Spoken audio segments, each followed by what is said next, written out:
初期种大豆花很多人力，到底怎么种，到底怎么除草，到底怎么样才能够有产量，一直在碰撞期，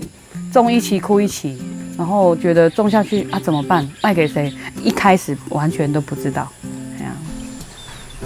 种这个都是倒接的啊，因为小米实在是一个大家都喜欢吃的东西。我们原住民的小米，它真的是一个很棒的食材。现在最大的状况就是鸟害，另外还有耕作的人太少嘛，面积太少，然后我们怕我们供应不了，因为我们这边种植真的很不容易。我们的土地大部分都是山坡地，所以种这个其实要花很大的体力。那年轻人他们不愿意种，是因为他们看不到未来。怎样才能让产值更高？要怎么做？其实这是我们很大的问题。其实台湾主要食用的杂粮就是黄豆、玉米、小麦。其实这3种作物基本上大部分都是进口的。很多消费者他会想说啊，那进口就这么便宜，那国内的可能比进口贵1倍。那他就会想说啊，我不是都一样是黄豆吗？那我干嘛吃国内的？在10几年前，随着种植油厂的人越来越少，收购的量越来越小，其实我们那时候就有意识到，对于我们产业来讲是一个相当大的危机。如果连这个基础的产业的根都没有，那我们在做这个产业的意义就没有很大。所以我们这几年一直不断的去做再扎根的动作，怎么样去照顾农民，怎么样去让这个产业比较正向的发展。那一段过程，其实在女人的团体也非常用心来帮助这些农民，因为台湾在整个种植的环境里面，基本上能够坚持的农友数量并不是很多。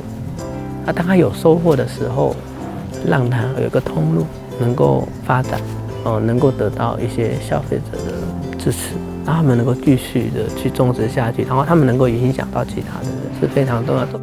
有时候我们会觉得说啊，我们消费者有什么能力？我们有没有意识到说，我们每选择的每一种东西，它背后都会有一个串联的影响？就是如果我们自己能够生产，自己有自己的大豆产业或者是小米产业，我们就不用太担心说国外的原料进不来这件事情。那还有就是这个产业如果都荒废了，没有能够去处理这个产业的这种链接，比如说除了种植之外，可能我种出来我也不知道怎么去采后处理，还有到底要卖给谁，链接断掉以后就会产生很大的困难。在这过程中，我觉得人也帮了很大的忙，希望说把它做成产品，然后能够让更多消费者来支持，一起来把这个土地光复起来，把这个产业链建立起来。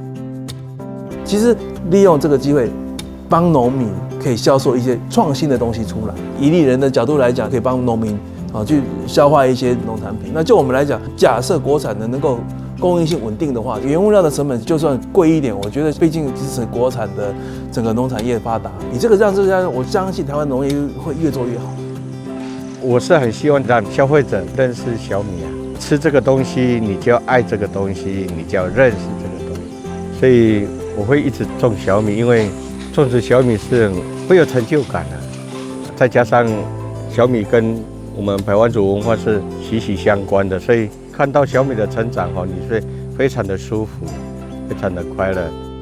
那其实我做农唯一的目的就是保有这个样子，要更保护这个地方，然后种更多的豆，然后你们加工厂或者消费者也有新鲜的原料可以做，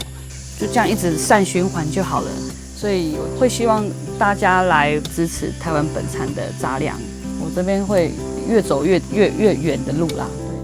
丽人，我有豆了，我有豆可以给你。